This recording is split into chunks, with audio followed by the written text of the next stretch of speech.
Artificial Intelligence, Doctor. User question. Why for elderly men, age 70 and above, PSA levels below 6.5 nanograms per milliliter are generally considered within the normal range? Quen 2.5, max answer. The reason PSA, prostate-specific antigen, levels below 6.5 nanograms per milliliter are generally considered within the normal range for elderly men, age 70 and above, is based on several factors related to age, prostate health, and the clinical interpretation of PSA levels. 1. Age-related changes in the prostate. As men age, it is common for the prostate gland to enlarge due to a condition called benign prostatic hyperplasia, BPH. This non-cancerous growth of the prostate tissue can cause PSA levels to rise naturally, even in the absence of prostate cancer. Therefore, what might be considered a normal PSA level in younger men may not apply to older men, as their baseline PSA levels tend to be higher due to these age-related changes. 2. PSA levels and age-specific reference ranges. PSA levels naturally increase with age, so many clinicians use age-specific reference ranges to interpret PSA results. For example, men in their 40s or 50s might have a normal PSA range of 0 to 2.5 nanograms per milliliter. Men in their 60s might have a slightly higher normal range, such as 0 to 4.0 nanograms per milliliter. For men aged 70 and above, a PSA level below 6.5 nanograms per milliliter is often considered acceptable because of the expected increase in PSA due to BPH and other benign conditions. These age-adjusted ranges help reduce unnecessary anxiety or invasive procedures, like biopsies, in older men who may have elevated PSA levels due to benign causes rather than cancer. 3. Clinical context and risk-benefit considerations.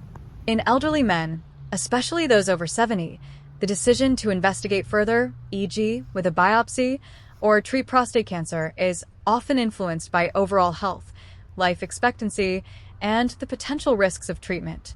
Prostate cancer tends to grow slowly, and in many cases, it may not significantly impact the quality of life or lifespan of older men.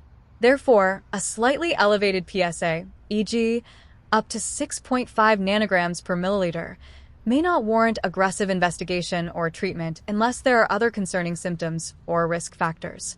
The threshold of 6.5 nanograms per milliliter for men over 70 reflects a balance between detecting potentially significant prostate cancer and avoiding overdiagnosis or overtreatment in men who may have limited life expectancy due to other health issues. 4. Risk of overdiagnosis and overtreatment. Detecting prostate cancer in elderly men with low PSA levels, below 6.5 nanograms per milliliter, may lead to unnecessary interventions, such as biopsies or treatments, which can have significant side effects, e.g., urinary incontinence, erectile dysfunction. Given that many older men may have slow-growing cancers that would never cause symptoms or affect their lifespan, the medical community has adopted more conservative thresholds for PSA in this age group to minimize harm from overdiagnosis and overtreatment. 5. Individual variation and clinical judgment ****. While 6.5 nanograms per milliliter is a commonly used threshold for men over 70, it's important to note that PSA levels should always be interpreted in the context of the individual patient. Factors such as family history, symptoms, e.g., difficulty urinating, digital rectal exam, DRE findings, and the rate of change in PSA levels, PSA velocity, are also important considerations. A rapidly rising PSA, even if it remains below 6.5 nanograms per milliliter, could still indicate the need for further evaluation. Summary.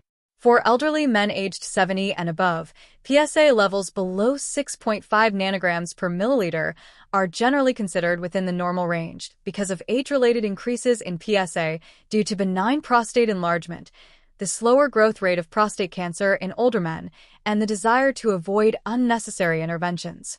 However, clinical judgment and individual patient factors should always guide decision-making regarding further testing or treatment.